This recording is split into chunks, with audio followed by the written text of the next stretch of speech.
ասած ասեմ, պարզ հարթակը չի եւ ամենապարզ մարդիկ չեն հավաքված այնտեղ, որովհետեւ մենք կարողանանք պարզ քննարկում ունենանք, դին գլխավոր դատախազ, սա է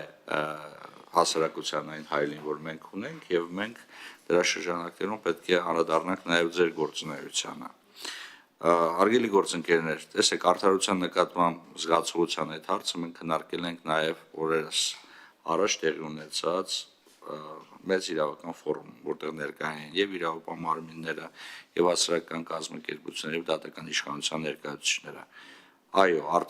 արդարության եւ արդարադատության միջև ունենք խզում, որովհետեւ արդարությունը դա մեր ընկալումն է ինչ-որ գործընթացների բարոյահոգեբանական,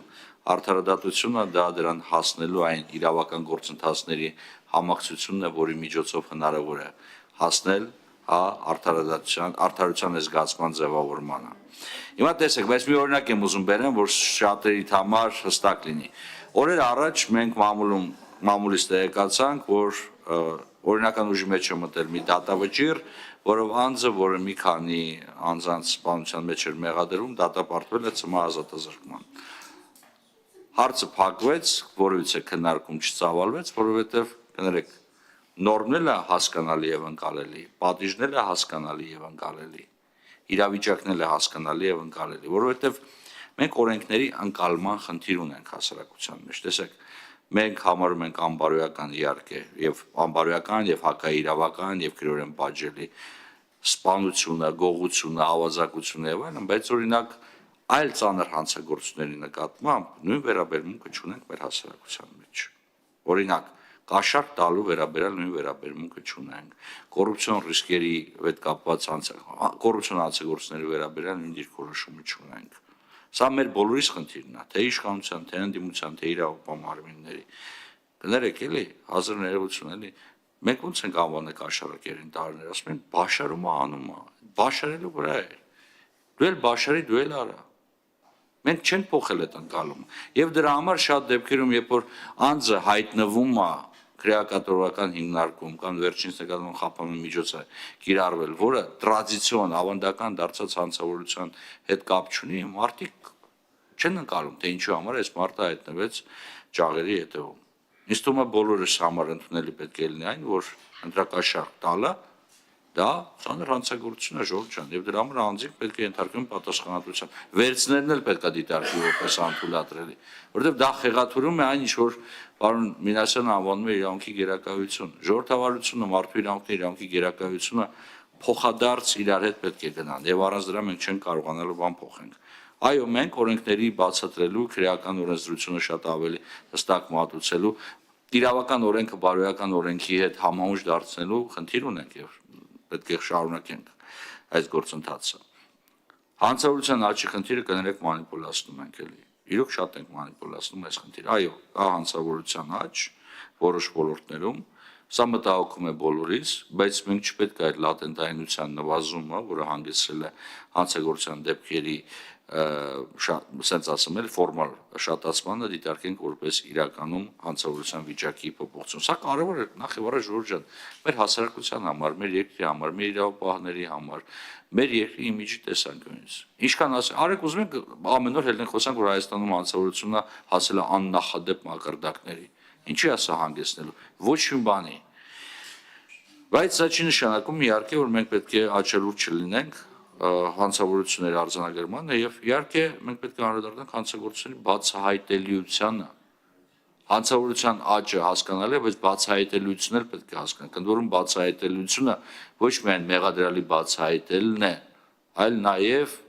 վերջնական դատական ակտ ունենալն է։ Սա միայն գլխավոր դատախազի խնդիրը չի։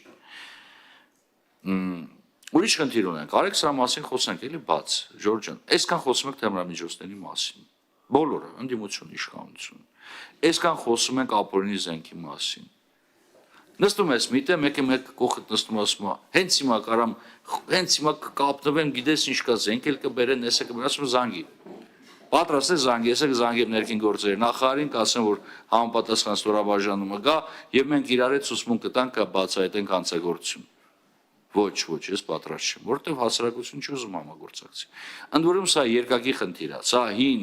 ավանդական խնդիրը, որ մեր հասարակությունը բավականին երկար ապրում է, հա, մենք գործ տվող չենք, մյուսն էլ տիկին գլխավոր դատախազ արդեն ձեզ դիմեմ, մյուսն էլ կներեք, էլի տուժողի, կրկնակի, վիկտիմիզացիայի խնդիրը։ Տուժողը մի անգամ արդեն տուժել է, որի նկատմամբ հանցագործություն են կատարել, ամեն իրավապահ մարմիններում հայտնվելու պարագայում մի հատ էլ այդ բանը ամեն ինչով անցնում է։ Մենք պետք է փոխենք վերաբերմունքը տուժողի նկատմամբ։ Խափանամիջոցների հարցն է շատ քննարկվում, Ժորժ ջան։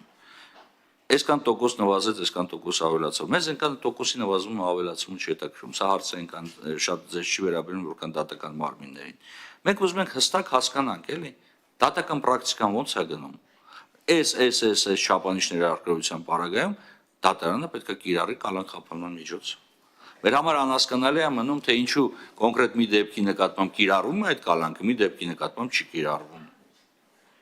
Չեմ ուզում, որ մենք հայտնվենք մի իրավիճակում, երբ այս մանիպուլյացիաները կապված նրա հետ, որ կալանքը դիտարկում է որպես սուսմուն կորզելու միջոց, դառնա մամուլում շրջանառվող լուր։ Մենք սրա դեմ պետք է պայքարենք։ Եվ միասնական պրակտիկա պետք է ձևավորենք կալանքի հետ կապված։ Ի վերջո նաև մի հատ է կարևոր բան կա, սա դատական իշխանությանն է մեսիջ։ Ինչքան արագ քրեական գործերը քննվեն, այդքան կնվազի կալանքի որպես այսպես կոչված խափանման միջոցի ազդեցությունը։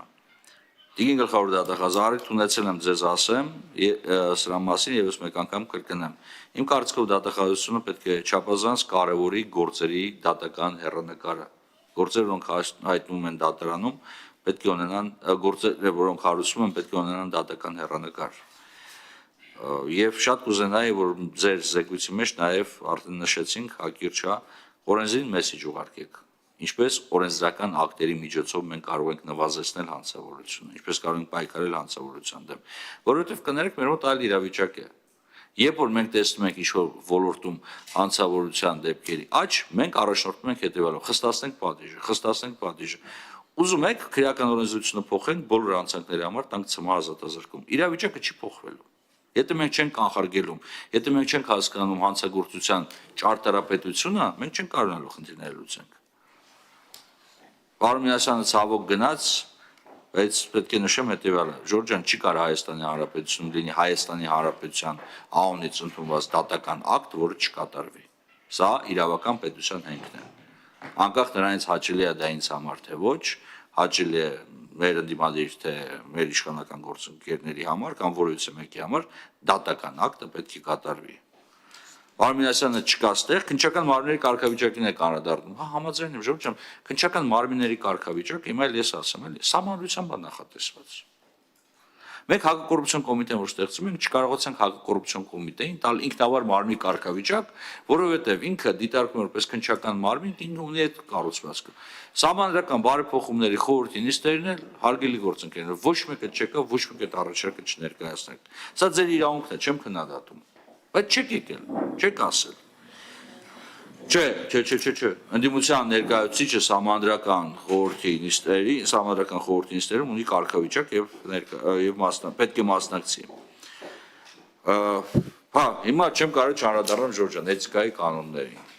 Լավ, արեք հիմա ստե շատ անկեղծ լինենք, էլի, խորհրդարանական էթիկայի կանոնների հետ կապված։